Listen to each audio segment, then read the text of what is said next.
केंद्रीय मंत्री रामदास आठवले ने आरक्षण के मुद्दे पर बड़ा बयान देते हुए कहा कि देश में किसी को भी आरक्षण खत्म करने की मांग करने का अधिकार नहीं है। उन्होंने कहा कि जरूरतमंद और वंचित समाज को आरक्षण देने या व्यवस्था में सुधार की मांग की जा सकती है, लेकिन आरक्षण समाप्त करने की मांग स्वीकार नहीं की जानी चाहिए। आठवले ने कहा कि जातिवाद पूरी तरह खत्म होने तक आरक्षण की व्यवस्था जारी रहनी चाहिए, अन्यथा इसके लिए बड़ा आंदोलन खड़ा किया जाएगा। उन्होंने ये भी कहा कि मराठा समाज को आरक्षण देते समय ओबीसी समाज के अधिकारों पर अन्याय नहीं होना चाहिए और जातीय जनगणना के बाद सभी समाजों की वास्तविक संख्या स्पष्ट होगी।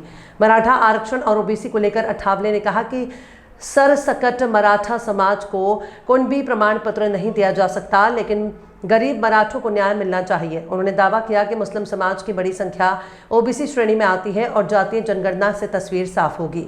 राहुल गांधी पर निशाना साधते हुए उन्होंने कहा कि कांग्रेस लंबे समय तक सत्ता में रही, लेकिन ओबीसी समाज को अपेक्षित न्याय नहीं दे सकी।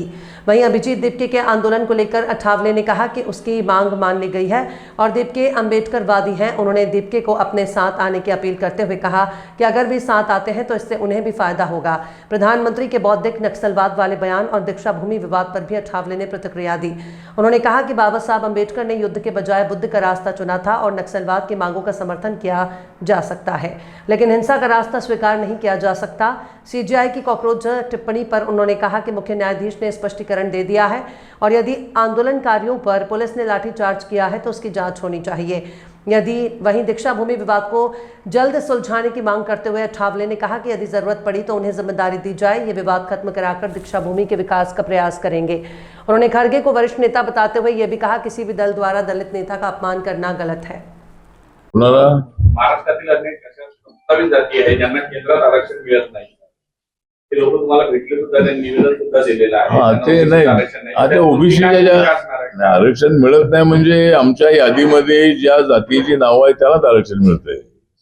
काना मात्रा इकडे झालेले अनेक जाती आहेत आणि एक ओबीसीचं शिष्टमंडळ मला दिल्लीमध्ये भेटलं, त्यांनी 27 जागा ज्या आहेत, 57 किती आहेत संपूर्ण जगामध्ये काही तर जाती ज्या आहेत त्या ओबीसी मध्ये त्यांची नावं आलेली नाही आहे, म्हणून मला तशी भेटलेलं आहे। मी माझ्या मंत्रालयाची बैठक घेतलेली आहे आणि ती यादी एक्झामिन करण्यासाठी मंत्रालयाकडे पाठवलेली आहे। काना मात्रामध्ये काही चूक झालेली असल्यामुळं त्या जातींची नावं त्या यादीत आली नाहीत ओबीसीच्या, ती आणण्यासाठी माझा नक्की प्रयत्न चालू आहे। राज्य सरकारने शिफारस केलेली आहे, तर त्यांना मदत करण्याचा नक्की आपला प्रयत्न आहे। चला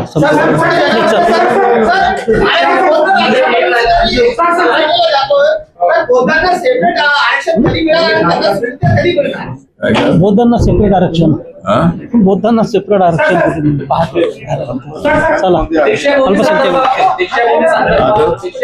आता जे एक विषय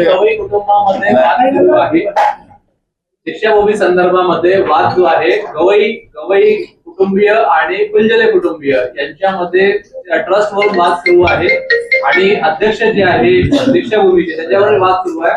बाबासाहेबांची पार्टी आहे, बाबासाहेबांचं श्रद्धास्थान असलेल्या दीक्षाभूमी तिथे तुम्ही हस्तक्षेप करणार आहे का सामाजिक न्याय राज्यमंत्री म्हणून? नाही, हा दीक्षाभूमीचा जो वाद आहे तो वाद अध्यक्ष पदावरून आहे आणि आपले सुरेश ससाई जे आहे यांच्याबद्दल आम्हाला सगळ्यांना मोठा आदर आहे आणि ते या समितीचे अध्यक्ष गवई साहेबांच्या शिफारशीनंतर झाले होते आणि अनेक वर्षांपासून त्या ठिकाणी सुरेश ससाई अध्यक्ष होते, पण एकच अध्यक्ष काय हमेशा नसतो, म्हणून त्या ठिकाणी काहीतरी बदल झालेला आहे। तरी मला वाटतं की हा वाद मिटवावा आणि हा वाद मिटत नसेल तर माझ्यावर जबाबदारी द्यावी।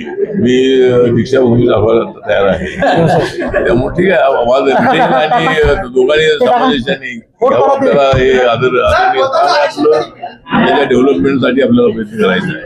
चला संपला सगळ्या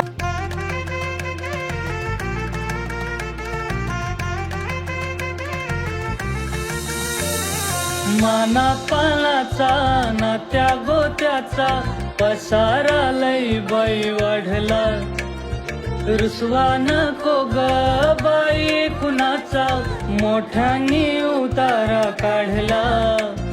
लगीन घाई सुचून देई खरेदीने फना काढला, खरेदीला वर्षीधीने उत्साह नवा आणला. बांधला बसता बांधला, बांधला बसता बांधला, बांधला बसता बांधला, बांधला बसता बांधला. कमी किमतीत आणि क्वालिटी सोबत बरं का. आहे तर शक्य